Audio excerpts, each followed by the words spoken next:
All right, this is sprint 2 for game 475.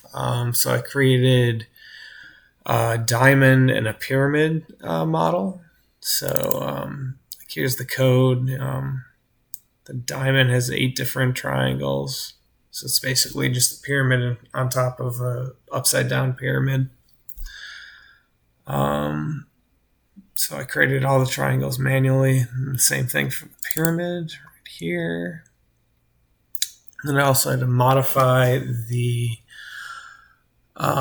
within the game object here. We have to set the VAO before drawing each object.